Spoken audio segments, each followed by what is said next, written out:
Hello, friends. This is a Wheezy and Congested Dave Hurwitz, executive editor at ClassicsToday.com, here with a review of a Wheezy and Congested recording of Das Lied von der Erde, featuring the absolutely awful Frančois-Xavier Roth, along with the even more awful Les Siècles period instrument ensemble on Harmonia Mundi, with soloist Marie-Nicole Lemieux, moderately awful, and Andrew Staples, not bad, but too small a voice. Let me tell you, they're doing it on period instruments, and I've got my period voice here. Since I have this horrible cold, I just can't get over how lousy this is.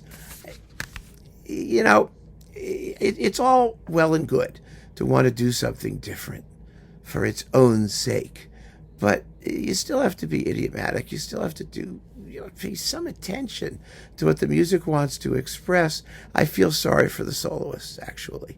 I really do. Like I said, Staples is a decent tenor. He tries. He's not being helped very much by Roth. And Lemieux is not in very good voice. She sounds like me. Let's put it that way. Nah, she doesn't exactly sound like me, but she's got a sort of squally, quavery tone when she puts pressure on the voice, which she has to quite a few times, and it's unfortunate. She sounds like she's struggling, frankly, with the text. But most of all, this is about the period instrument thing with Das Lied von der Erde. Now, there's no reason to even bother with that. Why? Because Bruno Walter conducted the premiere in 1938 or whenever it was with the Vienna Phil, which played the premiere. And we all know what they sounded like, and they don't sound like this. Not a bit. First of all, the strings are just terribly, terribly scruffy sounding. They're recessed. They have no body. And I'm very curious. I looked up the list of performers, and it's a full-size orchestra. It's like 15 first, 15 second violins, or 14. 1, 2, 3, 4, 5, 6, 7, 8, 9, 10, 11. Okay, 11 seconds, 12 or 13 first. It's a slightly reduced string section, but not terribly. They have like 8 basses, and they've got this picture here. Here's the picture of them playing. But I might add, this is not this performance. It can't possibly be because, first of all, there are no soloists there, and second of all, I only see one harp. And Das Lied von der Erde uses 2. So, and I don't see a bunch of other instruments that are in there. So that's not true. Nor do I know if the full complement of people listed were in here. All I know is that the strings sound like crap. And it's not a question of vibrato, because they sound like crap in rapid passages, in loud passages, where string sections wouldn't be using vibrato anyway. Vibrato can only be used on notes that are long enough to actually do it and have it matter. And in quick tempos, there's very few of those. And it's in quick tempos, as often as not, where you can barely hear what the strings are doing. So that's just bad. It's bad balances. It's the wrong sonority, clearly the wrong sonority.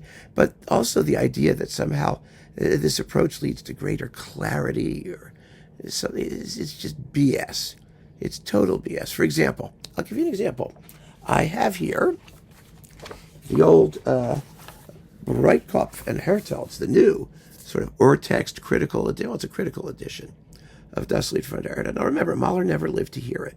So there always has to be some editorial intervention in what happens in terms of the performance and the score. But if you look, all the scores I've seen have the same thing. In Von der Schönheit, during that crazy episode, the big crazy episode where the men on horseback come trampling through the lotus garden, and it's impossible to sing, by the way. I give Lemieux props for trying.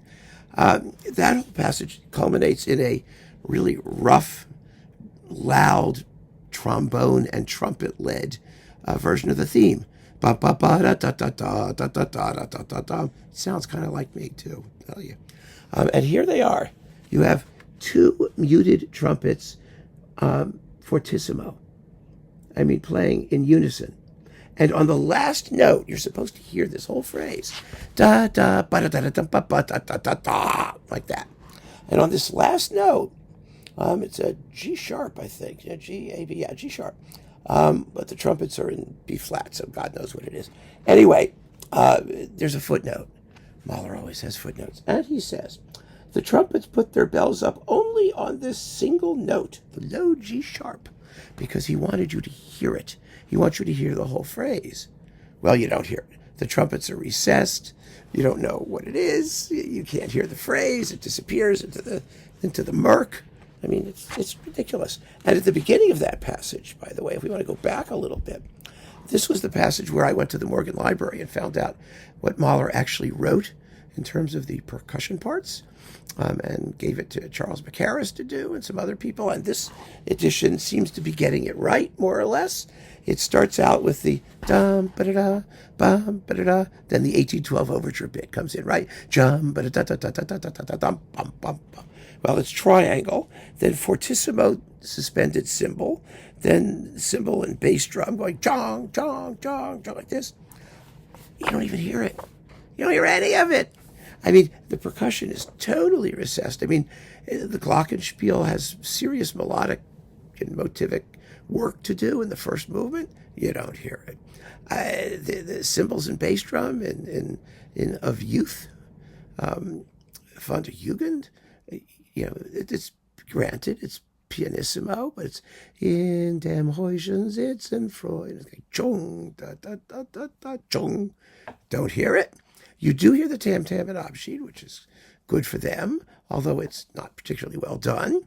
And you don't hear the two harp parts. Again, they have melodic material all the time in this piece. I mean, they participate fully in the orchestral texture. You just hear screechy winds and anemic strings. That's what you hear, like my screechy voice and anemic strings. There's no warmth. They sound asthmatic. They sound congested. They sound flu-ridden. And let's not forget tempos. The first movement, the drinking song of Earth's Misery. I love that title. Way too fast. Way. I mean, he just races through it. I suppose that's supposed to make it more exciting or more desperate.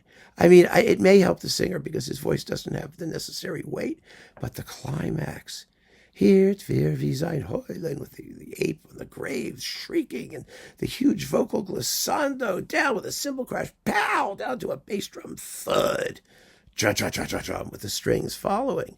It all goes for nothing. Nothing! I'm telling you, nothing! So, and then in Abschied, Lemieux, like I said, she's just not really up to it. I like her. I like her as a singer. I really do. But I think that her voice sounds a little bit shredded. And I know from shredded voices. So I don't even have to play examples because just by talking, you hear it. You get the best possible example of what this sounds like. And it's a major disappointment, really. And it's all Roth's fault. And I wonder when this was recorded. Is he back from his sexual predatory firing? I mean, just out of curiosity. Let me see what year this was. Maybe they waited or something. I don't know. No, they don't have a date there. Let's check on the back. Usually it's either in the front or the back. Now they've got lists of Les Siècles things. No, that's not there. And, here we go. Okay. No, that's not it. I don't see dates. There's got to be a recording date in here. Maybe not. Maybe now they're hiding them. So you don't know if artists are pre-sexual peccadillos or post-sexual peccadillos. Is it on the back? Is it on the back? Nope. I don't see it. I don't see it anywhere. But one way or another, it doesn't make any difference, does it? It's just a not very good Das Lied von der Erde. Blah. Ugh. Keep on listening, friends. Thanks for joining me. Take care.